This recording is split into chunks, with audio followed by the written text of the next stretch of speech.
PMN news. ভোটের আগে poster যুদ্ধ, বাঁকুড়ায় বিজেপি সভাপতিকে ঘিরে অভিযোগের ঝড়। বিধানসভা ভোটের মুখে ফের পোস্টার রাজনীতিতে উত্তপ্ত হয়ে উঠল বাঁকুড়া। শুক্রবার গভীর রাতে জেলার বিভিন্ন এলাকায় সাদা কাগজে হাতে লেখা পোস্টার সাঁটানো হয়। পোস্টারে বিজেপির বাঁকুড়া সাংগঠনিক জেলা সভাপতি প্রসেনজিৎ চট্টোপাধ্যায়ের বিরুদ্ধে দুর্নীতি, তৃণমূলের সঙ্গে সেটিং এবং নারী সম্মান লুণ্ঠনের মতো একাধিক অভিযোগ তোলা হয়েছে। শনিবার সকালে বাঁকুড়া শহরের রামপুর, পাঁচবাঁকা সহ জেলার নানা প্রান্তে ওই পোস্টার নজরে আসে। কোথাও আবার 2024 সালে লোকসভা নির্বাচনে বাঁকুড়া আসনে বিজেপি প্রার্থীর পরাজয়ের জন্য জেলা সভাপতিকেই দায়ী করা হয়েছে। রাতের অন্ধকারে কে বা কারা এই পোস্টার দিয়েছে তা নিয়ে শুরু হয়েছে জোর রাজনৈতিক চর্চা। বিজেপির দাবি, ভিত্তিহীন অভিযোগ তুলে তৃণমূল পরিকল্পিতভাবে এই পোস্টার সাটিয়েছে। দলের অন্দরে গোষ্ঠীদ্বন্দ্বের অভিযোগ উড়িয়ে গেরুয়া শিবিরের বক্তব্য, রাজনৈতিকভাবে মোকাবিলা করতে না পেরে এই চক্রান্ত। পাল্টা তৃণমূলের দাবি, বিজেপি নিজেই গোষ্ঠীদ্বন্দ্বে জর্জরিত আর এই পোস্টার সেই অন্তর্দ্বন্দ্বের প্রতিফলন। গ্রস্ত তৃণমূলের সঙ্গে সেটিংস বাজ বলা হচ্ছে। বিজেপির দাবি যে তৃণমূল এই পোস্টার দিয়েছে, কি বলবো? দেখুন, তৃণমূল কখনো পোস্টার দেয়নি। নিজেদের মধ্যে গোষ্ঠী কন্দল, এদের মধ্যে অনেকগুলো গোষ্ঠী রয়েছে। সব একটা প্রাক্তন এমপির গোষ্ঠী, একটা এমএলএর গোষ্ঠী, একটা জেলা প্রেসিডেন্টের গোষ্ঠী। হ্যাঁ, ওরা নিজেদের মধ্যেই গোষ্ঠী কন্দল করে যুক্ত আছে। আবার বলছে নাকি আমরা 26-এ জিতবো। এমনিতেই দেখছেন পশ্চিমবাংলায় এসআইআর নিয়ে মানুষকে হয়রানি করা হচ্ছে। কালকে আমার ওয়ার্ডে 9:30 পর্যন্ত এসআইআর এর হিয়ারিং হয়েছে।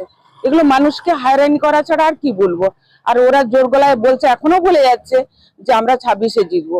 কোনো উন্নয়ন তো তারা করেনি, শুধু গোষ্ঠীবাজি করে বেড়াচ্ছে আর মিথ্যা কথা বলে বেড়াচ্ছে আর যেখানে সেখানে শুয়ে পড়ছে আর নোংরামিটা করছে। ওরা নিজেরাই দিয়েছে। ওদের তো মধ্যে কত গোষ্ঠী, আমি তো বললাম প্রাক্তন এমপির একটা গোষ্ঠী, এমএলএ এর একটা গোষ্ঠী, প্রেসিডেন্টের একটা গোষ্ঠী, আর কত গোষ্ঠী নেবেন? ও তো 10-12টা গোষ্ঠী। দেখুন, পোস্টারে যে বিষয়গুলো লেখা রয়েছে আপনারা ইতিমধ্যেই দেখতে পাবেন বিভিন্ন জায়গায় ওদের হারমাত দিয়ে অনেক মহিলাদের উপরে অনেক অত্যাচার হয়েছে। এটা বাস্তব কথাই লিখেছে, যেই লিখুক সেটা বাস্তব কথাই লিখেছে। ওদের মধ্য থেকেই কথাটা বেরিয়ে এসছে। ওরা সত্যি কথা এখন বলতে শিখেছে। তৃণমূলের সঙ্গে সেটিং কোনো বিজেপির নেই আর থাকতেও পারে না। ঠিক আছে, রাজনৈতিকভাবে ময়দানে লড়াই করুক, আমরা ময়দানে আছি।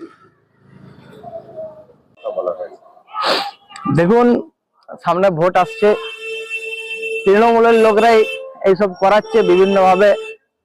ওরা দেখাতে চাইছে যে বাঁকুড়ায় যেভাবে কাজ উঠছে, তো সভাপতির নামে একটা স্বাভাবিক আছে, ওরা বদনাম করতে শুরু করছে। বাঁকুড়া সাংগঠনিক এখন যে জেলা, তার 7টা বিধানসভায় যেভাবে জনগণ এবং কর্মীরা উচ্ছ্বাসভাবে নেমেছে, সেটাতে ওরা ভয় পেয়েছে, ওদের পায়ের মাটি সরাতে শুরু করেছে। তার জন্য এইসব উৎসাহ রটাচ্ছে আমার নামে এবং বিভিন্ন কার্যকর্তার নামে। তৃণমূলের দাবি তো এটা বিজেপিরই একটা অংশ এই কাজ করেছে, বিজেপির গোষ্ঠীদ্বন্দ্ব। ওরা তো গোষ্ঠীদ্বন্দ্ব তৃণমূলের আছে, টাকা কাটমানি ভাগ করা নিয়ে। ভারতীয় জনতা পার্টি তো ক্ষমতায় নেই, বিরোধিতা করে, কাটমানির বিরোধিতা করে, বিভিন্ন রকম করাপশনের বিরোধিতা করে। সেটা ওরাই সাজিয়ে করে, ওদের লোককে দিয়ে এইসব পোস্টার করে ভারতীয় জনতা পার্টির মধ্যে গোষ্ঠীদ্বন্দ্ব প্রকাশ করছে। কিন্তু ভারতীয় জনতা পার্টির কার্যকর্তারা সবাই এক আছে। 26-এ নির্বাচন সবাই নেমেছে এবং জনতা এদের জবাব দেবে। 2024 নির্বাচনেও টিএমসির মদত করে আপনি জেলা হারিয়েছেন।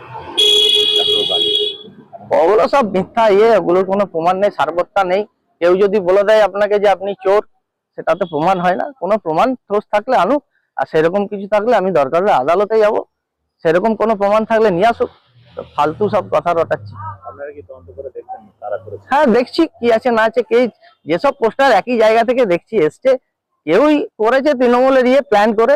এখন একটা বিভ্রান্ত মানসিক চেষ্টা করছে, কিন্তু এসবে কোনো কাজ দেবে না। মানুষ, জনগণ বুঝে গেছে, আর উত্তর তারা পেয়ে যাবে সময় হলে। जनहित से जुड़ी खबरों के लिए PMN न्यूज को लाइक करें, शेयर करें और चैनल को सब्सक्राइब जरूर करें।